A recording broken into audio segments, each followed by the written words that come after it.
Hello friends, welcome to Angel Maths competition. Friends, आज की video start करेंगे समय दूरी चाल से रिलेटेड, और इस वीडियो में सभी क्वेश्चनों को राकेश यादव सर की बुक से लिया गया है और वन बाय वन हम क्वेश्चनों को कर रहे हैं। और इस क्वेश्चन को करने से पहले सबसे पहले एक सिंपल और बहुत ही अच्छा और बेस्ट कॉन्सेप्ट जानेंगे कि जब समय समान दिया जाता है तो चाल और दूरी का रेशो भी समान हो जाता है। तो देखिए, स्पीड और डिस्टेंस यानी कि चाल और दूरी दोनों का रेशो इक्वल हो जाता है S1/S2, चाल 1 चाल 2, और डिस्टेंस में डिस्टेंस 1 डिस्टेंस 2। तो दोनों की रेशो समान हो जाते हैं, चाल का और डिस्टेंस का रेशो समान हो जाता है, और ये तभी होता है जब समय समान दिया जाता है। तो इस क्वेश्चन में इंपॉर्टेंट बात यही है कि इसमें समय समान दिया है, तो इसलिए हम क्वेश्चन को इस कॉन्सेप्ट के अकॉर्डिंग बहुत आसान बनाएंगे। तो आइए देखते हैं क्वेश्चन को। एक व्यक्ति एक निश्चित दूरी को 30 घंटे में तय करता है, परंतु यदि वह अपनी चाल 1/15 भाग घटा देता है तो वह उसी समय में 10 किलोमीटर की दूरी कम तय कर पाता है। देखिए, उसी समय में यहां से पता लगा है, उसी समय में कितने समय में, जैसे कि पहले दिया गया है 30 घंटे में, तो अब यहां पर भी उसी समय में का मतलब हो गया 30 घंटे में ही 10 किलोमीटर की दूरी कम तय कर पाता है। तो व्यक्ति की चाल ज्ञात करो। तो देखो, जैसे कि मैंने आपको कॉन्सेप्ट में बताया है कि जब समय समान आ जाता है तो चाल और दूरी का जो रेशो होता है वो बराबर हो जाता है। तो यहां पर हम इसी कॉन्सेप्ट से क्वेश्चन को हल करेंगे। देखिए, यहां पर पहले थी चाल 15, अब एक कम हो गई है, तो यहां पर चाल का रेशो लिखेंगे। पहले थी 15, अब एक कम हो गई है तो 14 हो गई, और जब ये चाल का रेशो हो गया तो यही सेम डिस्टेंस का रेशो हो जाएगा। तो ये हमारा स्पीड का रेशो है और इधर डिस्टेंस का रेशो हो जाएगा यही 15/14, और वह उसी समय में 10 किलोमीटर की दूरी कम तय करती है। तो देखिए, यहां पर दूरी 10 किलोमीटर की कम तय की गई है। तो यहां पर डिस्टेंस देखते हैं, पहले 15 करता था, अब यहां पर 14 कर रहा है, यानी कि एक का अंतर हो गया, यानी कि एक कम हो गया। तो एक कम के बराबर हम लिखेंगे यहां पर 10 किलोमीटर, जो कि हम जानते हैं कि इक्वल टू इक्वल कॉन्सेप्ट से क्वेश्चन को हल किया जाता है। तो एक कम के बराबर हो गया 10 किलोमीटर, यानी कि एक रेशो के बराबर हम कह सकते हैं 10 किलोमीटर। तो यहां पर डिस्टेंस पहले कर रहा था वो रेशो में 15, तो 15 इसको इससे डिवाइड करेंगे, 1 धाम 10, और 10 से 15 में गुणा करेंगे तो पहले की दूरी तय की गई थी 15 धाम 150। तो 15 धाम 150 किलोमीटर की वह दूरी तय कर रहा था। कब तय कर रहा था? जब वो 30 घंटे में दूरी तय करता है, यानी कि ये जो 150 किलोमीटर की दूरी है वह 30 घंटे में तय करता है। तो उस व्यक्ति की चाल ज्ञात करो। देखिए, चाल बराबर होता है दूरी बटे समय। इस 150 किलोमीटर की दूरी को वह 30 घंटे में तय करेगा, तो उस व्यक्ति की चाल आ जाएगी 30 पंजे 150, 5 किलोमीटर प्रति घंटा उस व्यक्ति की चाल आ जाती है। देखिए, बहुत आसान क्वेश्चन बनाया जा सकता है यदि आप क्वेश्चन की लैंग्वेज को समझें। अब हम नेक्स्ट क्वेश्चन देखते हैं। एक रेलगाड़ी अपनी सामान्य चाल का 7/11 भाग से चलने पर नियत यात्रा को तय करने में 22 घंटे का समय लेती है। अगर वह अपनी सामान्य चाल से चले तो वह कितना समय बचा लेगी? देखिए, बहुत इजी क्वेश्चन है।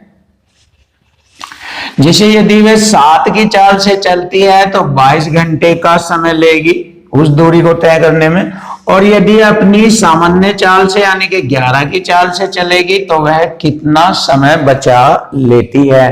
तो देखिए इस कंडीशन में दूरी समान है, तो दूरी यहां पर समान है दोनों कंडीशनों में। तो दूरी का कॉन्सेप्ट आप जानते हैं, दूरी बराबर होता है चाल गुणा समय। देखिए चाल 7 की चाल से चलेगा तो 22 घंटे में वह दूरी तय की जाती है, और यदि वह सामान्य चाल 11 की चाल से चलेगा तो कितना समय में तय की जाएगी ये हमें निकालना है। तो यहां से इसको अमल कर लेंगे, 11 दूनी 22 और 2 सते 14, 14 घंटे में वह सामान्य चाल से उस दूरी को तय कर लेता है। तो अब हमें बताना है कि वह कितना समय बचा लेता है। तो टाइम की बचत करेंगे, पहले 22 घंटे में तय कर रहा था, अब सामान्य चाल से वह 14 घंटे में तय करता है। तो 22 में से 14 घटाएंगे, 8 घंटे की वह बचत कर लेता है। तो हमारे क्वेश्चन का आंसर बनेगा 8 घंटे। ऑप्शन सी हमारे क्वेश्चन का आंसर है। तो अब हम इस क्वेश्चन को एक नेक्स्ट स्टैंडर्ड तरीके से भी देखेंगे, जो कि आपके सामने बहुत आसानी से कराया जाएगा। देखिए इस क्वेश्चन को हम और आसान कर सकते हैं। देखो पहले वह दूरी 22 घंटे में तय कर रहा था। देखिए अब हम नेक्स्ट स्टेप से देखते हैं कि 22 घंटे में वह उस दूरी को तय कर रहा था, लेकिन यदि वह अपनी सामान्य चाल से चले तो कितना समय बचा लेगा। देखो पहले 7 की चाल से 22 घंटे में तय कर रहा था, अब वह सामान्य चाल से चले तो कितना समय बचाएगा। तो हमें समय बचाना है, डायरेक्ट तो हमें डायरेक्ट समय निकालना जो कि बचत का समय है। तो देखो 11 में से हम 7 घटाएंगे तो ये बचा हुआ आ जाएगा। 11 में से 7 घटाएंगे 4, तो 22 का 4/11 यहां से हम निकाल लेंगे, तो हमारा समय बचत का आ जाएगा जो कि हमें आंसर निकालना है। तो 11 दूनी 22, 4 दूनी 8, तो वह 8 घंटे बचा लेता है। तो यही हमारे क्वेश्चन का आंसर है। तो हम इस क्वेश्चन को इस सेकंड मेथड से भी कर सकते हैं, और हमारे क्वेश्चन का फर्स्ट मेथड ये है, सेकंड मेथड ये है। तो अब हम नेक्स्ट क्वेश्चन भी करेंगे। एक 300 मीटर लंबी रेलगाड़ी 25 मीटर प्रति सेकंड की चाल से चलते हुए 200 मीटर लंबे प्लेटफॉर्म को पार करने में कितना समय लेगी। देखिए ये हमारी 300 मीटर लंबी रेलगाड़ी है और इसकी चाल 25 मीटर प्रति सेकंड है, और यह एक 200 मीटर लंबा प्लेटफॉर्म होता है उसको पार करती है। 200 मीटर लंबे प्लेटफॉर्म को पार करती है, तो उसे पार करने में कितना समय लगेगा। जैसे कि मैंने आपको कॉन्सेप्ट में बताया था कि जब कोई रेलगाड़ी किसी प्लेटफॉर्म को, पुल को या सुरंग को पार करती है तो उस समय रेलगाड़ी और प्लेटफॉर्म की दूरी जुड़ जाती है, यानी कि दोनों की दूरी जुड़ेगी और तभी वह प्लेटफॉर्म पार माना जाता है। तो यहां पर दोनों की टोटल दूरी हो गई 300 और 200, 500 मीटर की दूरी। अब इस 500 मीटर की दूरी को वह अपनी 25 मीटर प्रति सेकंड की चाल से यदि तय करती है तो उसके द्वारा लिया गया समय हमें मालूम हो जाएगा। तो समय बराबर दूरी बट्टे चाल, चाल दी गई है उसकी 25 मीटर प्रति सेकंड। तो 25 से मैं इसको डिवाइड करूंगा, 25 दूनी 50, तो 20 सेकंड में वह उस प्लेटफॉर्म को पार कर लेती है। तो यही हमारे क्वेश्चन का आंसर होगा, option C, 20 second. Question number 21, एक 800 मीटर लंबी रेलगाड़ी 78 किलोमीटर प्रति घंटा की चाल से चलते हुए एक सुरंग को 1 मिनट में पार कर लेती है। उस सुरंग की लंबाई मीटर में ज्ञात करो। देखो 800 मीटर लंबी रेलगाड़ी है, रेलगाड़ी की लंबाई 800 मीटर है और आगे एक सुरंग है, वह उस सुरंग को 1 मिनट में पार कर लेती है 78 किलोमीटर प्रति घंटे की चाल से। तो जैसे कि मैंने आपको बताया था कि जब कोई ट्रेन किसी पुल को, सुरंग को या प्लेटफॉर्म को पार करती है तो वह अपनी दूरी के साथ साथ वह सुरंग की दूरी भी पार करती है। तो टोटल दूरी को पार करने में उसे 1 मिनट का समय लगता है, 1 मिनट का समय लगता है। और 78 किलोमीटर प्रति घंटे की चाल से, तो यहां पर हम 78 किलोमीटर प्रति घंटे की चाल से 1 मिनट तक हम ट्रेन को चलाते हैं और हमें यह मालूम हो जाएगा कि वह ट्रेन और सुरंग की टोटल दूरी कितनी है। तो ये हमें मालूम हो जाएगा। तो यहां से हम टोटल दूरी यानी टोटल डिस्टेंस ज्ञात करेंगे। तो दूरी का कॉन्सेप्ट आप जानते हैं, वो दूरी बराबर होता है चाल गुना समय। चाल है 78 किलोमीटर प्रति घंटा और समय लगता है 1 मिनट। तो मिनट के हम यहाँ पर सेकंड बनाएंगे 60 से गुणा, और 78 किलोमीटर प्रति घंटा को हम मीटर प्रति सेकंड बनाएंगे 5/18 से गुणा। अब यहाँ पर हमें टोटल डिस्टेंस आ जाएगी, टोटल दूरी का पता लग जाएगा, जो कि टोटल दूरी में रेल की दूरी 800 मीटर और सुरंग की दूरी भी दोनों मिलकर यहाँ पर दूरी ज्ञात हो जाएगी। तो अब हम इसको आसानी से हल करेंगे। देखिए 6 ढाई 60 और 6 तिये 18। अब हम 3 से इसको 3 दूनी 6, 1 बचा 3 छंग 18, कट गया ये। और यहां से हम इसके गुना करेंगे, 5 छंग 30 हासिल 3, 5 दूनी 10, 3 13, और 10 की गुणा करेंगे 1300। तो 1300 टोटल हमें दूरी मिल गई है। देखिए 3 दूनी 6, 3 छंग 18, 5 छंग 30 और 5 दूनी 10, 3 13 गुणा 10 1300। अब इस 1300 मीटर में ट्रेन की लंबाई 800 मीटर है, तो सुरंग की लंबाई कितनी रह जाएगी 500 मीटर, क्योंकि 800 और 500 1300 होता है। तो यहां से हमें सुरंग की लंबाई ज्ञात हो जाएगी। तो सुरंग की लंबाई है 500 मीटर और यही हमारे क्वेश्चन का आंसर बनेगा 500 मीटर। बहुत आसानी से क्वेश्चन हल किए जा सकते हैं यदि आप क्वेश्चन की लैंग्वेज समझे। अब हम क्वेश्चन नेक्स्ट करेंगे। 2 रेलगाड़ियां जिनकी लंबाई क्रम से 160 मीटर तथा 140 मीटर है और वे विपरीत दिशा में समांतर पटरियों पर चल रही है। देखिए विपरीत दिशा में, जब विपरीत दिशा में चलती है तो दोनों रेलगाड़ियों की चाल जुड़ जाती है और दूरी भी जुड़ती है। जैसे कि मैंने कॉन्सेप्ट में आपको बताया है कि जब 2 ट्रेन एक दूसरे के विपरीत चलती है तो दोनों रेलगाड़ियों की चाल जुड़ जाती है और दूरी भी जुड़ जाती है। अब हम सबसे पहले दोनों रेलगाड़ियों की दूरी जोड़ लेते हैं। कितनी दूरी हो गई यहाँ पर 160 और 140 हो गया 300 मीटर। टोटल दूरी हो गई दोनों ट्रेन की 300 मीटर। अब हम दोनों की चाल देखते हैं। तो यहां से हमें दोनों की दूरी ज्ञात हो गई, दोनों की टोटल दूरी, और दोनों की चाल ज्ञात हो जाएगी। दोनों की चाल कितनी है 77 किलोमीटर प्रति घंटा और 67 किलोमीटर प्रति घंटा।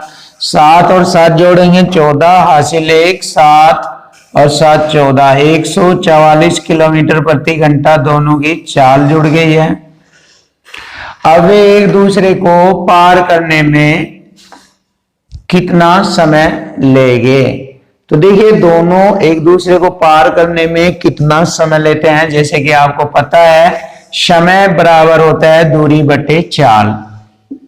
टोटल दूरी 300 मीटर और चाल हो गई 144 किलोमीटर प्रति घंटा। जैसे कि समय हमसे सेकंड में पूछा गया है तो यहां पर चाल को मीटर प्रति सेकंड में कन्वर्ट करेंगे, 5/18 से गुणा करेंगे तो 18 अट्ठे 144, 8 बार कटेगा ये। अब हम इसको हल कर लेते हैं। 5 छंग 30, 5 छंग 30, 60 बार कटा है। अब 60 से इसको डिवाइड करेंगे। देखो 60 को 8 से डिवाइड करेंगे, 8 सती 56, 7 सही 4/8, तो 4 दूनी 8, 7.5 सेकंड का समय होगा। जब वे एक दूसरे को पार कर रही होगी तो उस समय वह 7.5 सेकंड में एक दूसरे को पार करेगी, और यही हमारे क्वेश्चन का आंसर होगा ऑप्शन बी 7.5 सेकंड। अब हमारा नेक्स्ट क्वेश्चन है, दो रेलगाड़ियां एक समान चाल से चल रही है। एक समान चाल से का मतलब हो गया दोनों रेलगाड़ियों की चाल समान है, और विपरीत दिशा में चलते हुए वे एक दूसरे को पार करने में 12 सेकंड का समय लेती है, और प्रत्येक रेलगाड़ी की चाल हमें बतानी है, जबकि प्रत्येक रेलगाड़ी की लंबाई 120 मीटर है। तो यहां पर हमें पता लग गया है प्रत्येक रेलगाड़ी की लंबाई 120 मीटर है, और प्रत्येक रेलगाड़ी की चाल समान है, और वह एक दूसरे को पार करने में 12 सेकंड का समय लेती है। जैसे कि आप सभी को मालूम है, दोनों रेलगाड़ियां विपरीत दिशा में चलती है तो दोनों रेलगाड़ियों की चाल जुड़ जाती है। तो यहां पर हम जानते हैं दोनों की चाल जुड़ जाएगी, तो चाल बराबर होता है दूरी बटे समय। दोनों रेलगाड़ियों की लंबाई 120 मीटर, 120 मीटर, तो दोनों को जोड़ेंगे 240 मीटर हो जाएगी। तो दोनों रेलगाड़ियों की लंबाई 240 मीटर है, और वह 12 सेकंड में एक दूसरे को पार कर लेती है। तो 12 से हम इसको भाग करेंगे, 12 दूनी 24, 20 बार कटेगा ये, तो 20 मीटर प्रति सेकंड दोनों रेलगाड़ियों की चाल आ जाएगी जुड़कर 20 मीटर प्रति सेकंड। अब 20 मीटर प्रति सेकंड को हम किलोमीटर प्रति घंटा मानते हैं, जैसे कि मैंने आपको टेबल में बताया है कि 5 चौक 20 और 18 चौक 72, यानी कि दोनों रेलगाड़ियों की चाल जुड़कर 72 किलोमीटर प्रति घंटा हो गई है। या तो आप इसको डायरेक्ट 72 किलोमीटर प्रति घंटा लिख सकते हैं, या फिर इसको हम कर सकते हैं 20 मीटर प्रति सेकंड को 18/5 से गुणा करेंगे, तो 5 चौक 20, 18 चौक 72, तो 18 चौक 72 किलोमीटर प्रति घंटा दोनों रेलगाड़ियों की चाल जुड़कर आ गई है। अब हमें प्रत्येक रेलगाड़ी की चाल ज्ञात करनी है, प्रत्येक रेलगाड़ी की चाल, तो 2 से डिवाइड कर देंगे इसको, तो 2 से डिवाइड करेंगे 72 को, 2 3 6, 2 6 12, 36 किलोमीटर प्रति घंटा। तो प्रत्येक रेलगाड़ी की चाल हो गई 36 किलोमीटर प्रति घंटा। ऑप्शन सी हमारे क्वेश्चन का आंसर होगा, 36 किलोमीटर प्रति घंटा। क्वेश्चन नंबर 24, एक पुलिस वाला एक भागते हुए चोर से 114 मीटर पीछे है। पुलिस वाला तथा चोर की चाल क्रमशः 21 मीटर प्रति मिनट तथा 15 मीटर प्रति मिनट है। कितने समय में पुलिस वाला चोर को पकड़ लेगा? देखो बहुत ही आसान क्वेश्चन है ये। देखो पुलिस वाला और चोर के बीच की दूरी 114 मीटर है। इधर पुलिस वाला और इधर चोर, तो पुलिस वाले और चोर के बीच की दूरी 114 मीटर है। पुलिस वाला और चोर की चाल, पुलिस वाले की चाल 21 मीटर प्रति मिनट है, और चोर की चाल 15 मीटर प्रति मिनट है। तो देखिए जब यहां पर हमें मालूम हो रहा है कि पुलिस वाले की चाल अधिक है चोर की चाल से, तो चोर 100% पकड़ा जाएगा, क्योंकि पुलिस वाले की चाल इसकी प्रति मिनट से 6 मीटर प्रति मिनट अधिक है। देखो इसकी 21 की चाल है, इसकी 15 की चाल है, तो 21 में से 15 घटाएंगे, 6 मीटर प्रति मिनट अधिक तेज दौड़ रहा है पुलिस वाला, और उनके बीच की दूरी का अंतर है 114 मीटर। तो इक्वल टू इक्वल कॉन्सेप्ट से क्वेश्चन हल हो जाएगा। देखो दोनों के बीच की दूरी का अंतर है 114 मीटर, और दोनों की चालों के बीच का अंतर है 6 मीटर प्रति मिनट। अब हम जैसे ही इससे इसको डिवाइड करेंगे तो हमें समय मालूम हो जाएगा कि पुलिस वाला चोर को कितने समय में पकड़ लेगा। 6 से मैं इसको डिवाइड करूंगा, 6 कम 6, 5 बचा हो गया 54, 6 नम 54। तो हमें मालूम हो गया है कि पुलिस वाला चोर को 19 मिनट में पकड़ लेगा। तो यही हमारे क्वेश्चन का आंसर है 19 मिनट। ऑप्शन ए हमारे क्वेश्चन का आंसर है 19 मिनट। अब नेक्स्ट क्वेश्चन देखेंगे। ए, बी तथा सी एक वर्ताकार घेरे के चारों ओर चक्कर लगाने के लिए नियत समय पर एक ही स्थान से चलना आरंभ करते हैं। ए एक चक्कर 252 सेकंड में, बी 308 सेकंड में और सी 198 सेकंड में अपना पूरा चक्कर कर लेते हैं। कितने समय बाद वे पुनः उसी स्थान पर मिलेंगे। देखो ये एक वर्ताकार चक्कर है जिसमें ये एक ही स्थान से चलना शुरू होते हैं, ए बी सी, और एक ही दिशा में चलना शुरू होते हैं। और ए यहां पर अपना चक्कर 252 सेकंड में पूरा तय करता है और बी 308 सेकंड में और सी 198 सेकंड में पूरा तय करता है। और कितने समय बाद वे पुनः उसी स्थान पर मिलेंगे। तो देखिए जब उनके मिलने का समय पूछा गया है कि कितने समय बाद वे एक साथ उसी स्थान पर मिलेंगे, तो इनके दिए गए समय का हम एलसीएम निकाल लेते हैं और जो हमारे दिए गए समय का एलसीएम बनेगा तो वही हमारा समय कहलाएगा। तो यहाँ पर दिए गए समय का एलसीएम ज्ञात करेंगे तो इसके अभाज्य फैक्टर करेंगे हम। यहां से देखो इसके अभाज्य फैक्टर करेंगे, 4 से डिवाइड करेंगे हम इसको। देखो या ऐसे कर लीजिए, छोटे टुकड़े कर लीजिए इसके, 2 दूनी 4 और 4 से 4 छिक 24, 1 4 3 12। देखिए 2 दूनी 4 और गुणा 63, तो यहां 63 को भी हम लिख लेंगे ऐसे 9 सते 63। तो यहां पर इसके हम इस प्रकार से टुकड़े कर लेते हैं और यहां पर हम इसको भी ऐसे ही करेंगे। देखिए बहुत आसानी से कर सकते हैं हम।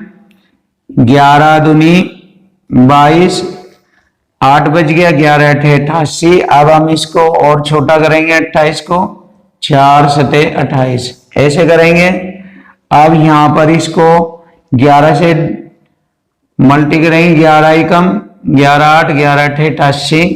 देखिए 11 एकम 11, 8 बचेगा, 11 8 88। फिर इसको छोटा करेंगे, 9 दूनी 18। तो हम इस प्रकार से इसके फैक्टर कर लेते हैं और फैक्टर करने के लिए हमें आसानी से इसका एलसीएम ज्ञात हो जाता है। तो यहां पर हम इसका एलसीएम ज्ञात करेंगे। देखिए 2 के पदों में सबसे बड़ी संख्या आती है 2 दूनी 4, 4 और 2, 4 आ जाएगा। उसके बाद हमारा 3 के पदों में देखेंगे 9, 9, 9 आ जाएगा। 7 देखेंगे 7 और बचा हुआ 11 ये ले लिया। तो यहां से हमारा एलसीएम निकल कर तैयार हो जाएगा। अब ये हमारा सेकंड हो गया। देखिए अब इसको मिनट बनाने के लिए हम 60 से इसको भाग करेंगे और तब हमारे क्वेश्चन का आंसर तैयार हो जाएगा। तो देखो 3 दूनी 6, 3 3 9, 4 पंजे 20। अब हम इसको आसानी से हल कर सकते हैं। 3 से 21 एकम 21, 2 हासिल 21 एकम 21, 2 23 और 5 से इसे डिवाइड करेंगे। 5 चौक 20, 3 बचेंगे, 5 छंग 30, 46 से ही 1/5 मिनट। तो हम इसको प्रॉपर रूप से लिख सकते हैं 46 मिनट और 1/5 के सेकंड करेंगे, 60 से गुणा करेंगे यहाँ पर, तो 5 से डिवाइड करेंगे 60 को 12, तो 46 मिनट 12 सेकंड हमारे क्वेश्चन का आंसर बनेगा। और यही हमारे क्वेश्चन का आंसर है। और उन तीनों को एक साथ मिलने में जो समय लगता है वह 46 मिनट 12 सेकंड का समय लगता है। और हमारे क्वेश्चन का आंसर होगा ऑप्शन ए 46 मिनट 12 सेकंड।